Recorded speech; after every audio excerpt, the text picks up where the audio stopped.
Season 4 of the Missing Witches podcast is lovingly sponsored by our Patreon patrons. Thank you. And Foxglove Farm. Go to foxglovefarm.com and use offer code MissingWitches for 13% off your order. You aren't being a proper woman, therefore you must be a witch. You must be a witch. Happy Thanksgiving to our Canadian listeners. For those of you in the USA, it's fucking Columbus Day. So, I thought today would be a great time to tell a story of a medicine woman with medicine songs. As I'm recording this, a Mi'kmaq community in Nova Scotia is battling for their right to trap and sell lobster. As Trina Roach from APTN, the Aboriginal People's Television Network, said, "This is not just a story about lobster. This is a story about how Canada handles Aboriginal treaty rights." Today's story is not just a story about a singer. This is a story about persistence, creativity, indigeneity, and ingenuity. This is the story of Buffy Sainte Marie. Most of our Missing Witches episodes are inspired by words, books, articles, poems, spells, but the idea for today's offering came from my record collection. We say words are spells a lot around here, but so too are notes, music, vibrations, vibrato. Buffy Sainte Marie is another magical being who doesn't show her witchiness through occult study, cauldrons, crystals, or tarot cards, but rather through a devotion to change, a reverence for nature, a recognition of the power of ceremony. The nerve to go her own way. She sang magic is alive and claims that the core of her belief system is creativity. So, by me, and for this circle, this coven of stories and knowledge and healing, Buffy Sainte Marie is undoubtedly holy. A medicine woman with medicine songs. We'll go looking for Buffy in the places I met her. Old treasured episodes of Sesame Street and of course her recordings, music and lyrics where my emotions dwell. But our main source of biographical information today will be Andrea Warner's book, Buffy Sainte Marie, The Authorized Biography. Buffy worked closely with Andrea Warner, and much of the book is Buffy telling her own story in her own words. This is one of those books where I ended up bookmarking and highlighting every page, whole chapters where I had to pause and ask myself, how am I going to do this? How am I going to choose which bits to quote and share with my coven? So I definitely encourage you to pick up a copy of this book for yourself, discover your own path through it, and decide for yourself what's important. I think that's what Buffy would want you to do. That's Buffy Sainte Marie, The Authorized Biography by Andrea Warner. The Missing Witches Project is, at its heart, a search for role models who believe or believed in something beyond the prescribed, acceptable, the normal, the known. Risa and I have always copped to our lack of objectivity. Many of our scripts are more love letter than essay. So let me just say, I don't know Buffy Sainte Marie personally, but based on my research, she might be the sweetest person in the world. And sweet is great, but the people I admire most are those whose sweetness is equal to their salt. People whose ferocity is in perfect balance with their compassion, who know when to calm and when to storm. Buffy is such a person. Her activism is relentless, her music is incendiary, her lyrics are provocative, her energy for change seems limitless. But there is a kindness and a joy that pour out of her glowing smile, something comforting and playful about the tone of her voice. Even when her tears are visible, when her sadness and rage are palpable, amid her cries for justice, we can sense that sympathy is her guide. She radiates goodness and magic and love. She's also responsible, in part, for the success of another of my all-time favorite magical music goddesses, Joni Mitchell. Buffy was impressed with Joni's originality, so she performed Joni's songs and carried Joni's tape around, playing it for anyone who would listen. She eventually caught the ear of Elliot Roberts, who would become Joni's manager. See, here's the thing, my witches. When a door opens for you, you can walk through it and let it slam closed behind you, or you can pause briefly, and hold it open for someone else, like Harriet Tubman in some small way. Buffy is a great holder of doors. There is no official record of Buffy Sainte Marie's birth. We know she was born in Saskatchewan, we know she is Cree. Buffy was likely born in 1941, so she technically predated the epidemic of cultural annihilation known as, in what I believe to be much too cute sounding of a term, the 60s scoop. There's no other way to say this. The Canadian government kidnapped Indigenous children and adopted or fostered them out to primarily white middle-class families. Between the 1950s, that's 1950s, and the 1980s, that's 1980s, I emphasize so we understand that this could have been us or our parents, and for some of you listening, it may have been you or your parents or grandparents. I emphasize so that we understand that this is not Columbus Day colonial history, like people were so crazy 500 years ago, we've evolved since then. No. Between the 1950s and the 1980s, it is estimated that at least 20,000 Indigenous children were taken from their families. We know from Buffy's story and many others, however, that this scooping began long before the 1950s and continued long after the 80s. Starting in the 1800s, residential schools took Indigenous children from their families and placed them in religious indoctrination institutions. In total, an estimated 150,000 First Nation, Inuit, and Métis children attended residential schools. The stories of rampant abuse are devastating. The last residential school in Canada closed in 1996. Buffy was probably born in 1941. As Andrea Warner writes, to be born Cree in the 1940s in Canada was to be a person who was not always counted, at least not in a formal and legal fashion. Buffy was taken from her home in Saskatchewan, Canada, and adopted into a family 2,000 miles away in Massachusetts, USA. As an aside, both Saskatchewan and Massachusetts are Algonquin words. That fucking white supremacist colonial mentality, keeping Indigenous words as they please like Haida tattoos, plastic totem poles for their colonized lands, then systematically destroying the keepers of these images, lands, and languages, keeping the words but stripping the meaning, keeping the words but stripping the land, keeping the names and killing the namers. The fucking caucasity required to steal children from their homes and claim you're doing them a favor, calling the stolen children's parents savages? We're still doing this. The government will give foster parents more money to care for a child than they will give that child's parents to care for the child at home. So, as a baby, Buffy was shipped off to become a Sainte Marie, in whose family home she would, at least, discover a piano and the music within her. At 3 years old, she would patiently observe the piano lessons of her older brother, afterward running to the keys to recreate the lesson by ear and compose by instinct. Andrea Warner wrote, "Every note she's ever played, arranged, composed, or produced is by ear and memory, gut and feel." Whew. Please carry this as a chant, dear witches. Ear and memory, gut and feel. What do you sense? What wisdom lurks within? What does your inner witch warrior advise? What emotions are arising? Ear and memory, gut and feel.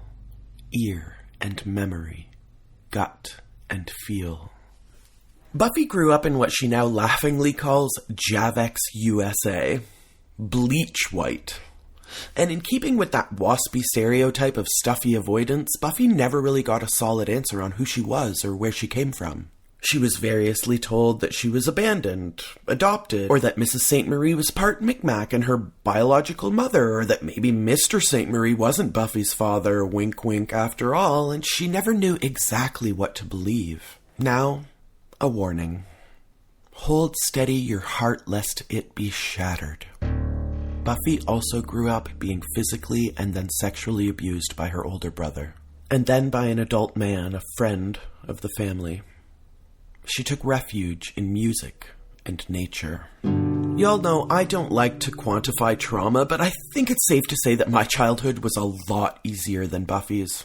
Still, when I was a kid and needed an escape, I'd climb trees and sit in the embrace of their limbs for hours. Or I would put on a record and disappear, sinking into the tones like warm water. As I aged, these things merged. That tree limb became a guitar neck, and I could clutch wood, sing, and play myself into another world.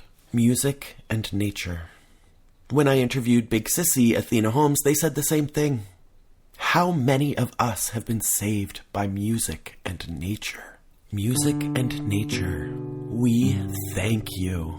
As with a lot of us who are constantly struggling to figure out in some way or another at any given moment what the fuck is going on here, Buffy was drawn to philosophy. Andrea Warner wrote, she says, I guess I fell in love with thinking in its limitless manifestations. Studying philosophy broadened both Sainte Marie's intellectual horizons and her understanding of her interior world. I came to understand myself in a bigger way, and at the same time I was understanding the universe in a way I had guessed at as a child. The more I have experienced in my life, the more that those experiences confirmed much of my basic feelings from childhood. Studying philosophy and world religions reinforced her churchless spirituality, as well as the connection she'd always felt between herself and something bigger. The earth, animals, ancestors, and life itself. Sainte Marie has always been in love with human potential, and she believes there's something beyond this world, even if she doesn't know what. Ultimately, it's creativity itself that is holy to Sainte Marie. The creator, creativity, the creation, it's all perfectly natural, she says. Creativity is some kind of internal gift from the creator, at least in my experience. We're made in the image of the creator. That's our green light for creativity. We create our songs, our families, our countries. We are supposed to be discovering and developing new ideas all the time, I think, not dragging our feet and living in some ancient past. And to her, almost everything is a creative act. Dropping money in a busker's hat. Fundraising for somebody to go to college. Spending some extra time with a dog or a cat, or even offering someone a smile. Creative compassion doesn't have to be something huge and political like what Gandhi did, she said. I love what the Dalai Lama said. You always have the best, most effective tool for peace with you, and that's your smile. But Buffy at heart is a creator, not just a thinker, philosopher, but a maker, a doer. In an interview with the CBC, she reaffirmed this, saying, to me, there's a spirituality to everything. If we're made in the image of the creator, what that means is that we're creative. The purpose and sum total of our lives has to do with creativity. I think for a lot of us, whether we are artists or bakers or candlestick makers, parents molding future adults, our creativity is in large part our spirituality. It's our ritualized process or praxis that connects us with our ancestors or the great divine. Buffy had a unique voice, an ear for music, a creative spirit, and a political message. Plus, it was the 60s, so naturally, she became a folk singer. Having gained confidence through coffeehouse gigs and little concerts while completing her philosophy and teaching degrees, Buffy made the decision to move to the undisputed hub of mainstream American folk music at the time, Greenwich Village. There, she would edge her way onto open mic nights, sharing the stage with a young Bob Dylan, among others, in a basement venue called The Gaslight. When Time magazine called Buffy the most intriguing young folk singer to emerge in many a moon, a record deal was inevitable. In 1964, Buffy released her first album, It's My Way. And we'll focus here for a while because Buffy thought this would be her only album, so she felt compelled to get every important message she had on there. Some listeners and music writers compared this to Frank Sinatra's I Did It My Way, with the emphasis on the word my. But Buffy explains that her focus is on the word way. She said, this is my path. Discover your own. They're out there. The paths to wonderfulness, to effectiveness, to joy, to living are generated everywhere. Project your path outward from where you are inside yourself. This has been one of the major takeaways for me personally of the Missing Witches project. It has been a study of paths. There are so many ways to make magic. There are so many paths, an infinite variety, none lesser or greater, and each one stands in perfect validity without judging itself against the paths of others. The album It's My Way contains iconic, emotion-stirring songs like Universal Soldier and Codyne. The debut song on her debut album was called Now That the Buffalo's Gone. And as I read you some of the lyrics, I want you to imagine the strength of character required for Buffy to insist that this be her introduction to the world at large. Can you remember the times that you have held your head high and told all your friends your Indian claim, proud good lady and proud good man? Some great-great-grandfather from Indian blood came and you feel in your heart for those ones. Oh, it's written in books and in song that we've been mistreated and wronged. Well, over and over I hear those same words from you, good lady, and you, good man. Well, listen to me if you care where we stand and you feel you're a part of these ones. When a war between nations is lost, the loser, we know, pays the cost. But even when Germany fell to your hands, consider, dear lady, consider, dear man, you left them their pride and you left them their land. And what have you done to these ones? Has a change come about, my dear man? Or are you still taking our lands? A treaty forever your senators sign. They do, dear lady, they do, dear man. And the treaties are broken again and again. And what will you do for these ones? Oh, it's all in the past, you can say, but it's still going on here today. The governments now want Navajo land, that of the Inuit and the Cheyenne. It's here and it's now. You can help us, dear man, now that the buffalo's gone. Buffy wrote The Universal Soldier as news of America's war with Vietnam began to spread. He's a Catholic, a Hindu, an atheist, a Jain, a Buddhist and a Baptist and a Jew, and he knows he shouldn't kill, and he knows he always will. Kill you for me, my friend, and me for you. His orders come from far away no more. They come from him, and you, and me, and brothers you can't see. This is not the way we put an end to war. The more famous folk singer Donovan covered Universal Soldier, and many assumed he had written it.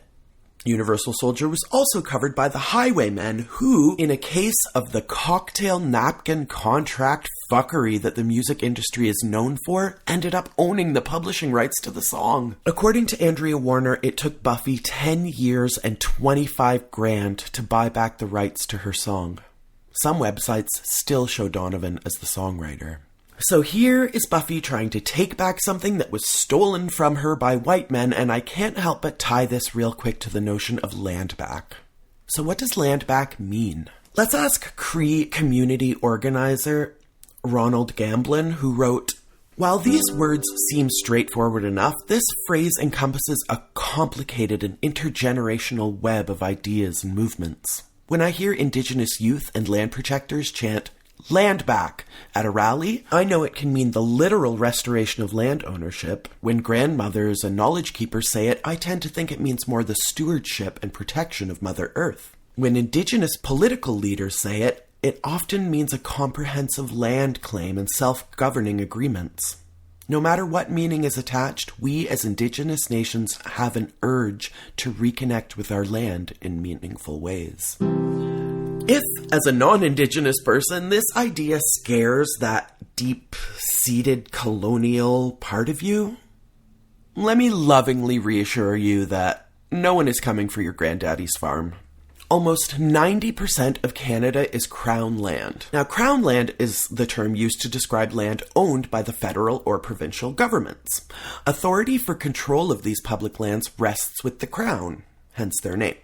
Less than 11% of Canada's land is in private hands. 41% is federal Crown land, and an additional 48% is provincial Crown land. Almost 90%.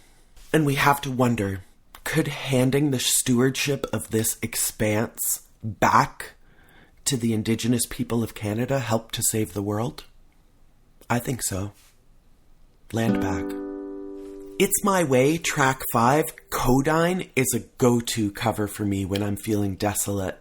I grab my guitar and I sing Codyne at top volume. My belly is craven. I got an aching in my head. I feel like I'm dying and I wish I was dead. Sometimes I hang on lines and repeat them over and over. And I'll reel and I'll fall and I'll rise. Risa told me that singing this song at my old apartment is a physical memory for her. The song is about addiction and withdrawal and comes from Buffy's own experience. As she tells it, she went to a doctor for a bronchial infection, and he gave her what he told her was a vitamin B12 shot, some pills, and a prescription for more pills, which he said were antibiotics. For a few weeks, she received checkups and more shots. Then, luckily, she went on a trip. She started feeling sick, so she went to a pharmacy on the road to refill her prescription. The pharmacist told her she wasn't sick, she was going through withdrawal. Horrified, Buffy spent the next several days riding out the hell of being junk sick.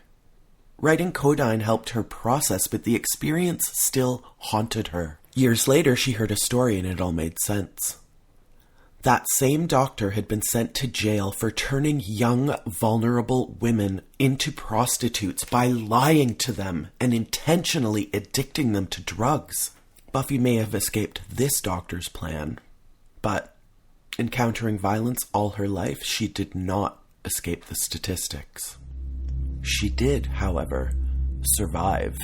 The missing and murdered Indigenous women epidemic has been described as a Canadian national crisis, as a Canadian genocide. In 2016, the Government of Canada established the National Inquiry into Missing and Murdered Indigenous Women and Girls. According to the April 22, 2016 background of the inquiry, between the years of 1980 and 2012, Indigenous women and girls represented 16% of all female homicides in Canada, while constituting only 4% of the female population in Canada. A 2011 Statistics Canada report estimated that between 1997 and 2000, the rate of homicides for Aboriginal women and girls was almost 7 times higher than that for other Canadian females. Compared to non-Indigenous women and girls, they were also disproportionately affected by all forms of violence. They are also far more likely than other women to go missing. In the United States, Native American women are more than twice as likely to experience violence than any other demographic. 1 in 3 Native women is sexually assaulted during her lifetime, and 67% of these assaults are perpetrated by non-Natives. In a 2014 report, Missing and Murdered Aboriginal Women, a National Operational Overview, found that more than 1,000 Indigenous women were murdered over a span of 30 years. While homicides for non-Indigenous women declined between 1980 and 2015, the number of Indigenous women who are victims of homicide increased. From 2001 to 2015, the homicide rate for Indigenous women in Canada was almost 6 times as high as the homicide rate for non-Indigenous women. In Nunavut, Yukon, the Northwest Territories, and in the provinces of Manitoba, Alberta, and Saskatchewan, this overrepresentation of Indigenous women among homicide victims was even higher. But homicide isn't limited to sex crimes or the streets, right? Just a few days before this recording, Joyce Echequan died in a prison hospital while nursing staff demeaned and degraded her with racist, misogynist remarks. And we say justice for Joyce. Buffy lived through the violence of displacement, was sexually abused as a child, and as an adult found herself in another violent, abusive relationship, her marriage.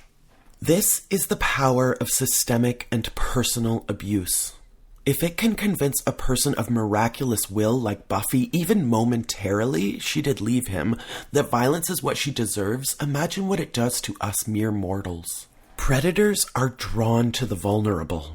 So when we as a society make an entire people vulnerable, when Indigenous women are marginalized and disenfranchised both socially and economically, we create this epidemic.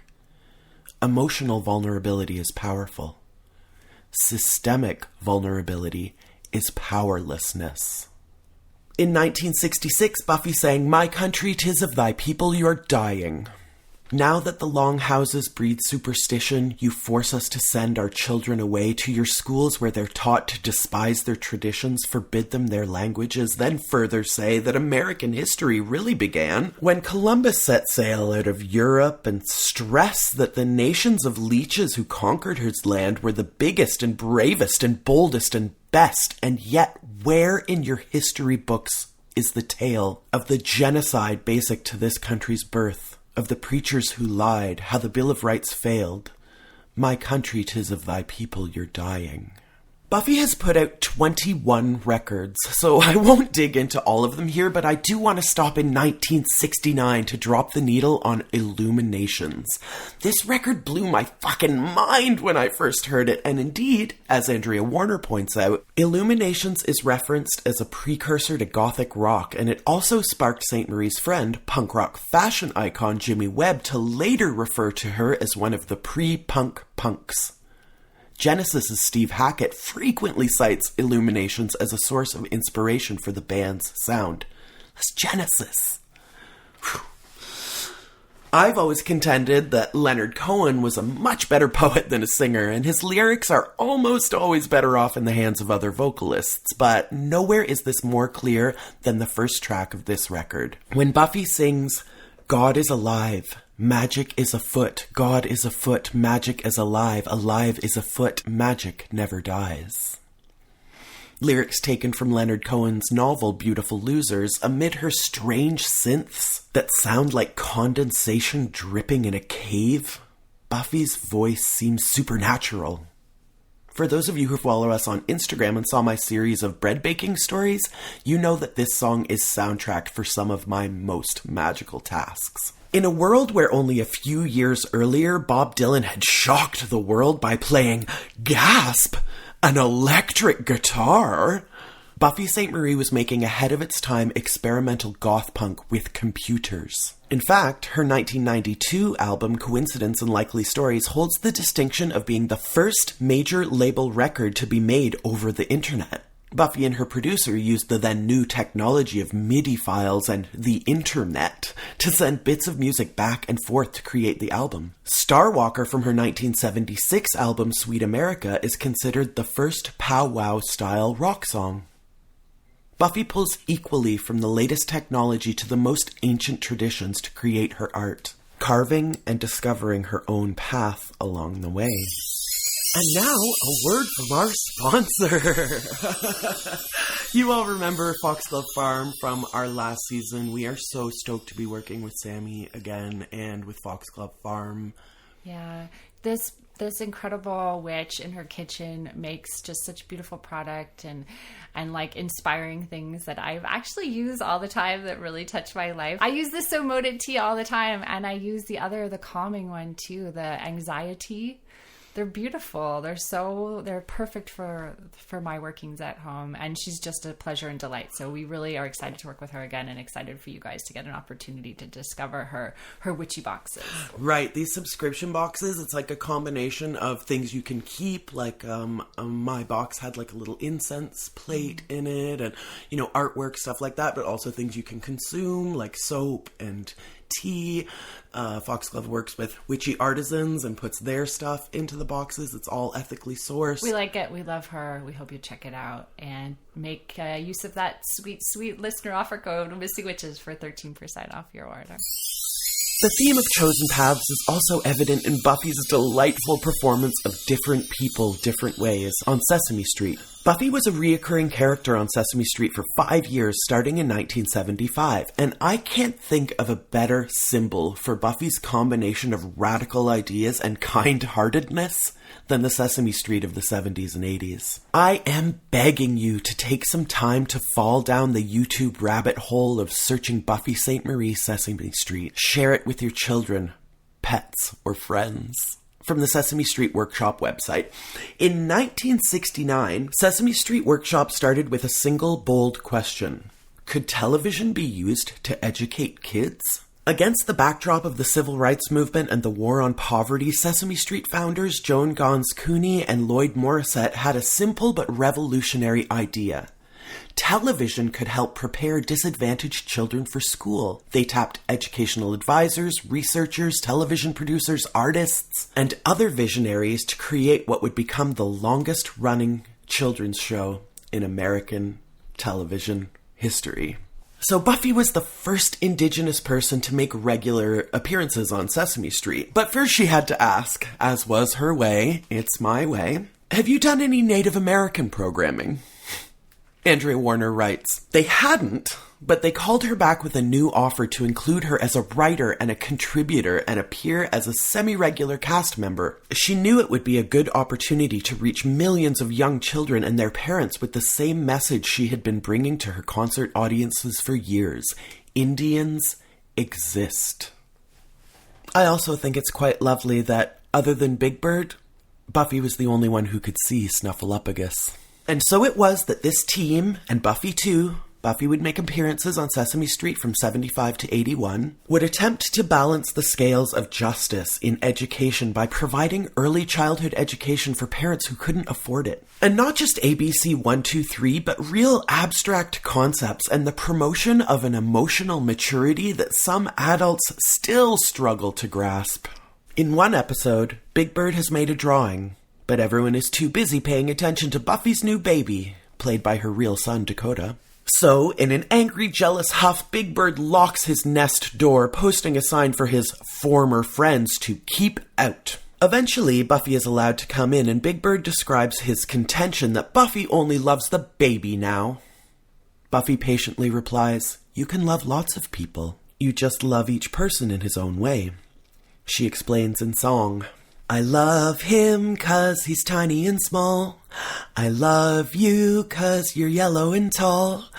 Tiny and small love, yellow and tall love. Everyone loves through all their days. Different people, different ways. In another episode, Buffy is nursing her infant son. She tells Big Bird, I'm feeding the baby. See? He's drinking milk from my breast. Lots of mothers feed their babies this way. Not all mothers, but lots of mothers do. Buffy knows that decolonizing and unsettling minds must begin in childhood.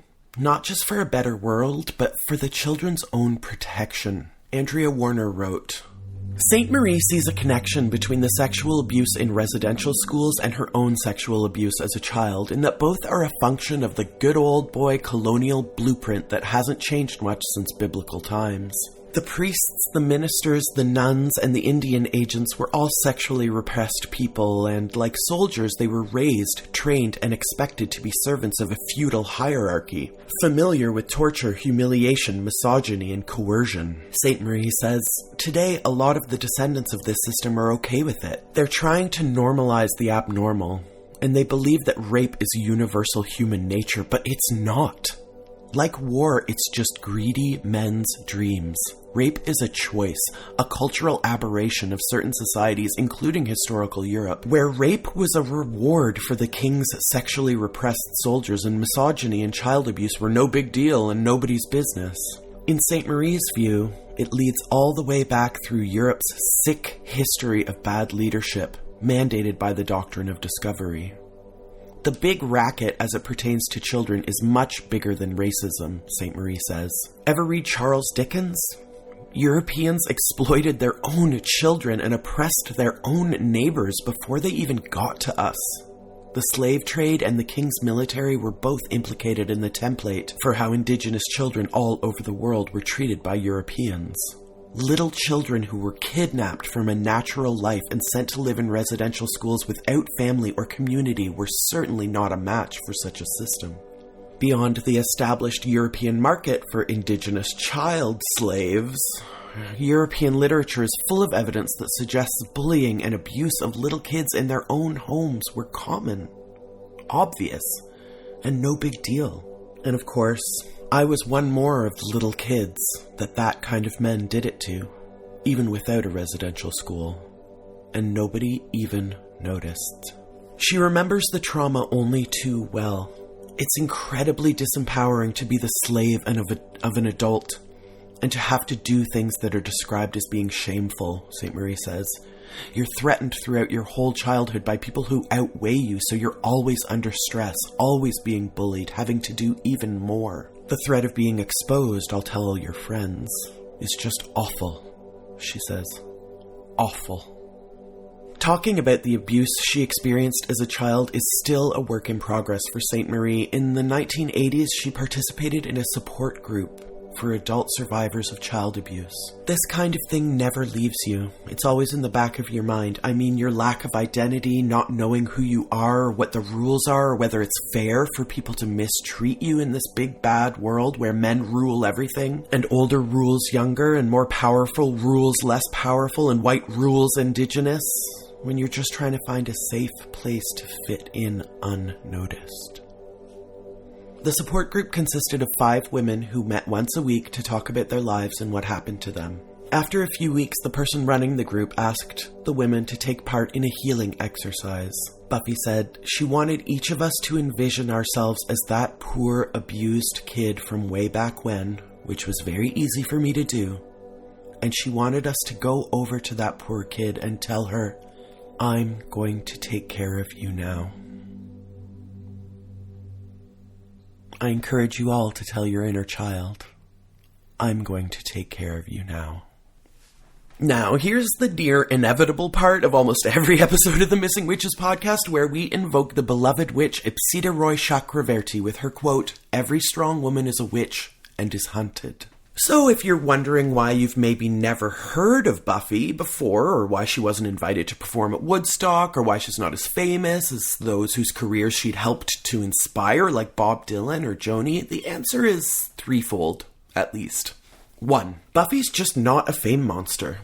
She tells a great story of going on tour with a then near unknown Paul Simon. Buffy had already had some success, and so she was set to headline the shows. Well, Paul Simon made a big stink and insisted that Buffy should open for him. But Buffy only learned about this when she read Paul Simon's autobiography many, many, many years later. She said, laughing, "I didn't even know that was going on at the time. That's how unimportant it was to me." 2. Buffy was invited to be on The Tonight Show with Johnny Carson, a major pit stop on the road to celebrity. But producers told her she wasn't allowed to talk about Indigenous rights or pacifism, so Buffy refused to appear on the show. But it didn't end there. 3. Andrea Warner wrote, Sainte Marie knew that her activism may have cost her her career in some ways, but she believed it was a consequence of seeking justice. Many other Indigenous activists and friends, after all, had paid a price far worse.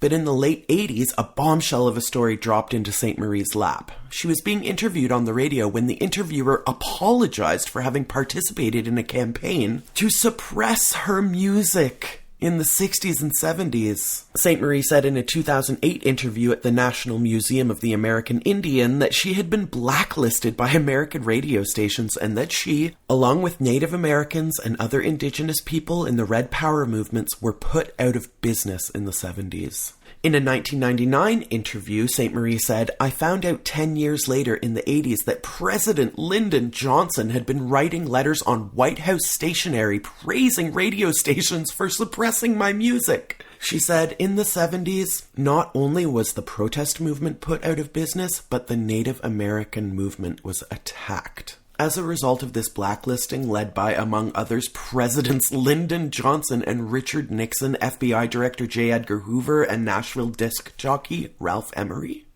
Sainte Marie said, I was put out of business in the United States. Despite being blacklisted, Buffy continued her music and activism. She once said, I don't like to despair. It's uncomfortable. It kind of hurts to despair. So instead of despairing, I try to do things about it. Andrea Warner quotes Buffy saying something that my Aunt Bee used to say all the time, and I, in turn, say all the time. It's better to light a candle than to curse the darkness. Buffy believes that we are always evolving, mutating, ripening, becoming, and that idea is the foundation of her creative and persistent approach to her life and its rippling effect. She said, as each of us learns and ripens, we affect everything around ourselves. And this is especially true for Buffy. She's been remarkably prolific, not just in music, but in the daily business of changing the world.